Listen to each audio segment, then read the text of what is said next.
High credit score borrowers are now subsidizing the cost for lower credit score borrowers by paying higher interest rates, while those with lower credit scores are actually getting a credit. If this isn't an upside down mortgage policy, I don't know what is. The new Biden rule will redistribute high-risk loan costs to homeowners with good credit for hiking payments for good credit homebuyers to subsidize high-risk mortgages. Now, I'm sure if you're out there shopping for a home, you've probably heard something about this, or maybe even seen this clip circulating the internet, where it essentially says those with a 620 credit score now get a 1.75% discount, while those with a 740 credit score now pay a 1% fee. And all of this is supposed to start as of May 1st. At the moment, there's a lot of information circulating the internet about this topic, and I want to make a few things clear.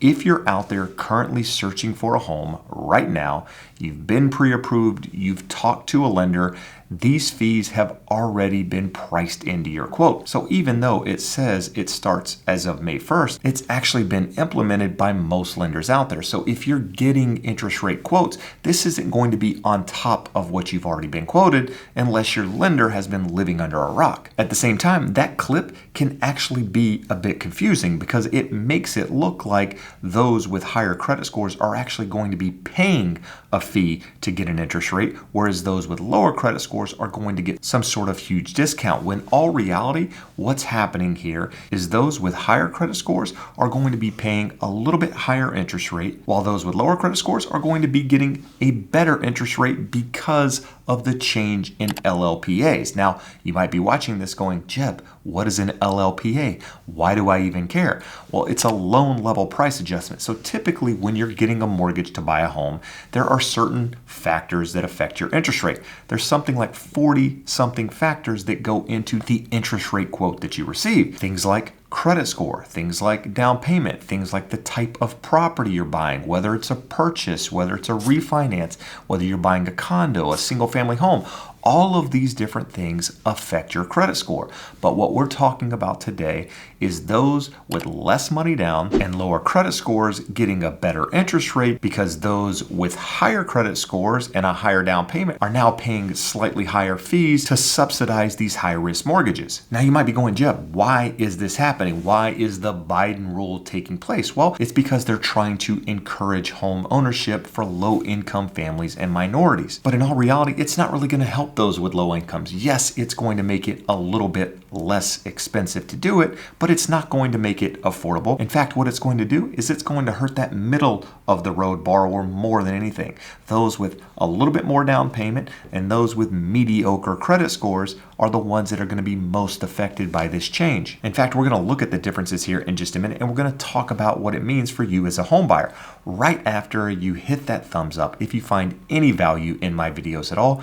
And do me a favor, feel free to subscribe to the channel to stay updated on everything real estate related. So I recently did a video where I compared FHA to conventional loans, and I gave two different pricing scenarios, one with higher credit scores and one with slightly lower credit scores. And the reason I compared the two is not only to show the difference in the loan programs, but to also show how much your credit score actually impacts your interest rate. And in that video, I mentioned if you have lower than a 680 credit score at the moment, there's a really, really good chance you're going to end up doing an FHA loan if you have a minimal down payment. In fact, the numbers skew really hard for homeowners to go FHA when they have lower than a 680 credit score, not only because the interest rate is better, but because the mortgage insurance is better. In fact, all of the loan level price adjustments that they're doing aren't changing the fact that mortgage insurance is very, very expensive for borrowers with low credit scores. And here's the catch. All the loan level price adjustments that they're implementing aren't all taking place at the moment. And that's because the mortgage industry took a stand against the DTI fee, pushing it back all the way till August. So what was supposed to happen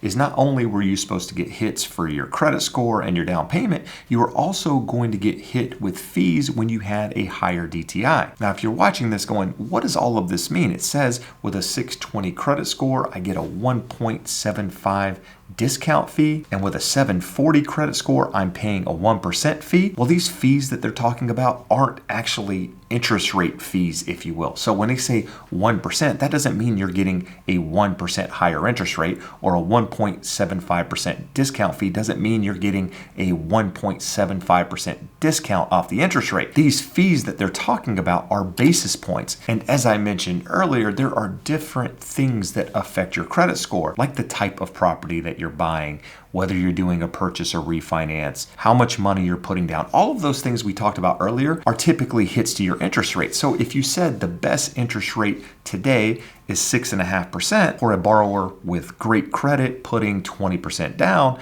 then if you're putting slightly less money down and your credit score is lower than the perfect score, then you're going to get hit with some of these fees. So that 6.5% interest rate might then become 6.625 or 6.75. And that's why we've always talked in the past about having good credit scores and down payments essentially gives you the best interest rate out there. And that's not going to change. What's changing is the fact that 740 used to be the best score out there. Now 740 is no longer the best score, because now they're hitting you a little bit on that fee that I mentioned a moment ago when you have less than a 780 credit score. So if you have above a 780 credit score, not a lot's changing with these loan level price adjustments. Whereas if you have a 740 credit score, then you're going to be impacted a little bit more. But those borrowers that are going to be impacted the most are those borrowers with credit scores somewhere between 650 and 680. In fact, if you look at this chart here, based on the old pricing, if you were putting just 3% down and your credit score was above 740, you were getting a 0.75% hit to the fee. And if you were putting 5% down, you were getting a 0.25% hit to the fee.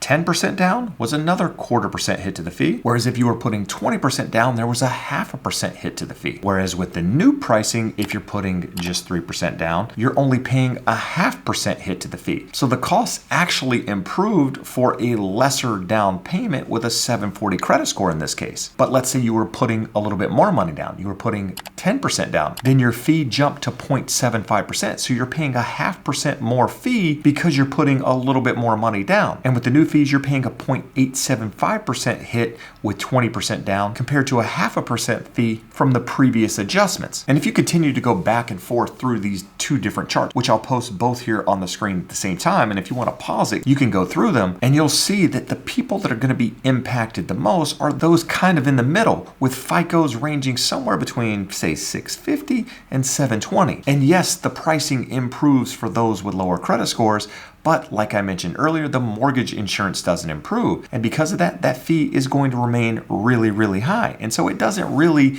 improve housing affordability so much, which is going to be the main reason that people don't do Fannie and Freddie loans and they go the FHA route, because FHA doesn't have these fees. And the mortgage insurance is less expensive, as well as the interest rate being less expensive. So what you're going to have is less people doing conventional loans through Fannie and Freddie and more people doing FHA loans. Well, if you're wondering how do these fee changes actually impact the interest rates? Well, those with lower credit scores are probably going to get somewhere around a 0.5% better in the interest rate, which is going to help, but it's still not going to make it any more competitive than FHA. In fact, it's still going to be less competitive than FHA. While those with higher credit scores, well, they're still going to end up likely going with conventional loans. They're just likely going to be getting a slightly less desirable interest rate, maybe an 0.1% in many cases, but it's not going to be that big of a deal. In fact, the headline is more of a deal than the actual change in the loan program. But here's what I recommend.